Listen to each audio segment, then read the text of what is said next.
दोस्तों नमस्कार। मेरा नाम डॉक्टर कुलदीप है और जैसा आप सभी लोग जानते हैं कि इस चैनल पर हम लोग पशु चिकित्सा से रिलेटेड डिफरेंट वीडियो अपलोड करते रहते हैं। तो सबसे पहले वीडियो शुरू करने से पहले सभी हमारे दर्शकों को होली की हार्दिक शुभकामनाएं। और आज हम बकरी में सिजेरियन सेक्शन को डिस्कस करेंगे। दोस्तों ये डिस्टोकिया का केस है और ये जो इसका किड है ये पूरी तरीके से बाहर नहीं आ पा रहा है। तो हम लोग इसमें और कोई तरीका नहीं, क्योंकि जो इसका जो ये एक तरीके से ये किड है ये चूँकि साइज़ बहुत बड़ा है और बकरी का साइज़ जो है बहुत छोटा है, तो उस साइज़ के अनुसार इसको हम लोग पर वेजाइनल एग्ज़ामिनेशन करने के बाद इसको हमने देखा कि ये इससे निकल नहीं पाएगा, इसकी नॉर्मल ओपनिंग से नहीं आ पाएगा ये। तो इसमें हम लोगों ने वेजाइनल डायलेटर और ये सब दे रखा है, सर्वाइकल डायलेटर वगैरह, लेकिन वो कोई दवा वर्क नहीं कर रही है। और अभी सिजेरियन के बाद जब मैं इसका बच्चा बाहर निकालूंगा तब आप देखिएगा बकरी के साइज़ से ये मतलब बकरी के साइज़ के अनुरूप मतलब काफ़ी बड़ा है। तो इसीलिए ये डिलीवरी नहीं हो पा रही है और इसका प्रेजेंटेशन भी गड़बड़ है।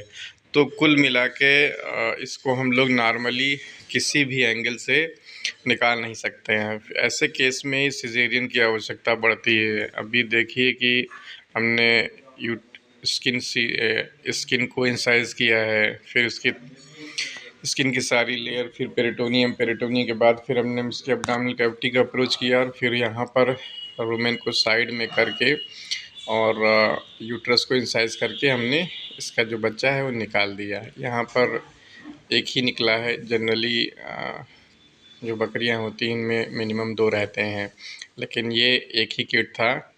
तो सकुशल हमने निकाल लिया और इसका जो बच्चा है उसकी भी जान को बचा लिया गया और इस बकरी की जान को भी बचा लिया गया है।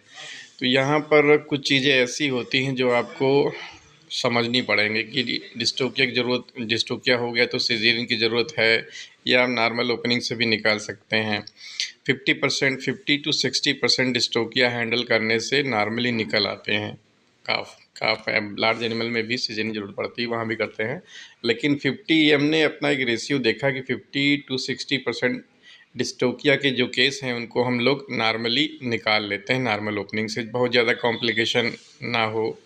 तो चूँकि ऑपरेशन जब भी होता है तो रिस्क इन्वॉल्व होती है। ये देखिए इसका जो किड है ये बिल्कुल हमने लाइव निकाल दिया है और इसकी जान बच गई है और बकरी भी बच गई पूरी तरीके से। तो सिजेरियन को हम लोग अल्टीमेटली लास्ट में रखते हैं। अगर कोई तरीका नहीं है तब फिर सिजेरियन करते हैं। अगर कोई इसके पहले अगर निकलने की संभावना होती तो हम लोग निकाल लेते हैं, लेकिन ज़बरदस्ती निकालने नहीं। फील्ड में क्या करते हैं, पैरावेट्स ज़बरदस्ती निकालते हैं, क्योंकि उनको सिजेरियन तो पता नहीं है, ना आता है वो, और वो कर भी नहीं सकते हैं। तो कुल मिला के वो लोग फिर किसी हाल में निकालने की कोशिश करते हैं, और किसी हाल में जब निकालने की कोशिश करते हैं तो अगर जगह नहीं है, आप ज़बरदस्ती खींचेंगे बच्चे को तो यूट्रस रप्चर हो जाएगा, और यूट्रस की जब रप्चर होगा, फटेगा, तो फिर उसकी गंदगी जो है उसकी एब्डोमिनल कैविटी में जाएगी तो उसको बचा पाना संभव नहीं हो पाता है, फिर टॉक्सीमिया और फिर अल्टीमेटली मौत ही होती है। तो ऐसे केस में अगर नहीं निकल पा रहा है, आपने अच्छे से एग्ज़ामिन किया है, तो फिर सिजेरियन करके हम लोग उसको निकाल देते हैं।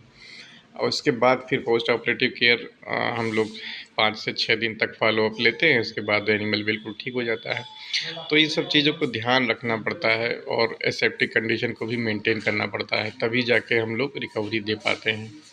तो इस चीज़ को बहुत ही देखिए, अभी हमने बकरी का ऑपरेशन किया और इसके बच्चे को निकाल दिया, बकरी भी खड़ी हो गई है, और अभी ये आप अभी नेक्स्ट क्लिप में देखेंगे इसमें, और ये तुरंत ही खाने भी लगी है। तो जब एनिमल इस तरह से एक्टिव मोड में होता है तो उसमें कोई दिक्कत नहीं होती है और ये पूरी तरीके से हेल्दी है। देखिए इसका जब हमने किड निकाला, आप साइज़ देखिए कितना बड़ा था, तो कहाँ से वो नॉर्मल ओपनिंग से निकला था। साइज़ बड़ा है और फिर यूट्रस भी देखेंगे ना तो किसी एंगल से निकाला नहीं जा सकता था। पोस्ट ऑपरेटिव केयर में एंटीबायोटिक, दर्द सूजन की दवा और एक मल्टीविटामिन प्लस इंट्रायूटेराइन क्लींसर देते हैं हम लोग। देखिए बकरी बिल्कुल ठीक हो गई, ऑपरेशन के बाद तुरंत चारा खाने लगी, इसको रिलीफ मिल गया।